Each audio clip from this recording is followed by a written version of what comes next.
বিএনপির থেকে লোক বহিষ্কার করা হচ্ছে, খালি এই ঘটনায় তো না, এ পর্যন্ত কয়েক হাজার তারা বহিষ্কার করছে। নিশ্চয়ই ভালো কাজের জন্য নয়। দল বহিষ্কার আজকেও চট্টগ্রাম মহানগরী যুব দলের সাংগঠনিক সম্পাদক এমদাদুল হক বাদশাকে চাঁদাবাজির অভিযোগে দল থেকে বহিষ্কার করছে আজকেও। এই যে বহিষ্কার করতেছে, এই যে ঘটনাটা মিটফোর্ডে ঘটলো, তারপরে বহিষ্কার করা মানে কি?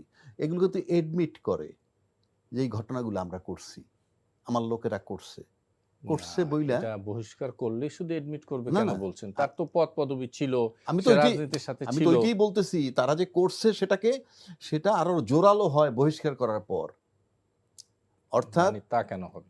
চাঁদাবাজি করছে, তারপর দল থেকে বহিষ্কার করতেছে, তাইলে তারা যে চাঁদাবাজি করে সেটা জোরালো হইল। এখানে রাজাকি ভাইয়ের সাথে আমি একটু রাজাকি ভাই, না আপনি যে কথাটা বললেন, না আমি তো করিনি, না না আমি আপনি যে কথাটা বললেন আপনাদের স্টেটমেন্ট বলছি।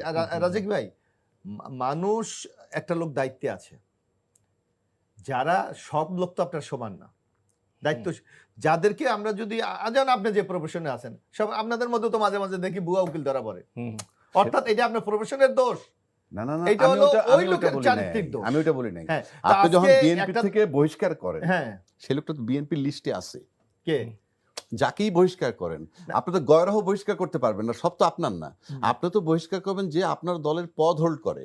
নিশ্চয়ই পদ হোল্ড করে, সবাই কিন্তু পদ হোল্ড করে না। তা নাহলে আপনি আন্দাজে বিএনপির কই বহিষ্কার করবেন কেন? আমরা দলের মধ্যে যে আপনি একটা লোক গয়রহ লিখে বলতে পারবেন আমি বিএনপিকে বহিষ্কার করব? একটা কার্যকরী কমিটি, একটা সাধারণ সমর্থক কিন্তু একটা জিনিস। আপনি যারা বিএনপি করে, আমি সমর্থক তো বহিষ্কার করতে পারবেন না। প্রাথমিক পর্যায়ে আমি কিন্তু এই দলের সমর্থক। না না না, আপনি সমর্থক কি বহিষ্কার করতে পারবেন? কে?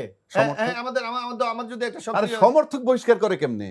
তাহলে তুমি 18 কোটি লোক আমাকে যদি ওই যে কথাটি বলেছে, সে আমার সাথে সম্পৃক্ততা ছিল, সে আমি বলি আপনাকে শুনেন, এই বাংলাদেশে আমি করি, বাংলাদেশে প্রায় 12.5, ঠিক আছে আপনি বললেন, আমি একটু বলেনি, 12 কোটি 50 লাখ ভোটার। আপনি যখন বলবেন সব লোক কি বিএনপি করে? না না, আমাকে কি বিএনপি বলতে পারবে রাজ্জাকি সাহেব বহিষ্কার করবে? না, আপনি তো দল করেন না, আপনি কেন মানে কেন বলবে? সেটাই তো বলতেছি, কথাটা বুঝেন নাই কেন? যখন কথা উঠতেছে যে অমুক ওই জায়গায় চাঁদাবাজি করে, আপনি তাকে বললেন যে হ্যাঁ চাঁদাবাজি করছে, সেই কারণে তাকে বহিষ্কার করে দিলাম। তাহলে আপনি স্বীকার করলেন, এডমিট করলেন যে আপনার লোক চাঁদাবাজি করছে, আমি সেটা বলতেছি। ঠিক আছে, হ্যাঁ, তাহলে আপনি বহিষ্কার করবেন কেন? গেল এক না, অপরাধ করলে আপনি আমার সংগঠন, কথা তো সেটাই। না না রাজাকি ভাই, আমি তো কথা সেটাই বলতেছি। আমি একটু বলি। আচ্ছা, একজনের নামে আপনার এই ফাউন্ডেশন, আপনার একটা বাংলা ফাউন্ডেশন আছে, আপনার এইটার মধ্যে নিশ্চয়ই তো একটা নিয়ম নীতি আছে যে আমার গঠনতন্ত্র মানতে হবে, আর সমাজের পরিপন্থী কাজ করা যাবে না, দলীয় শৃঙ্খলা না ভঙ্গ করা যাবে না, ভঙ্গ করলে তো করতেই পারে, সংগঠনকে বিতর্কিত করা যাবে না।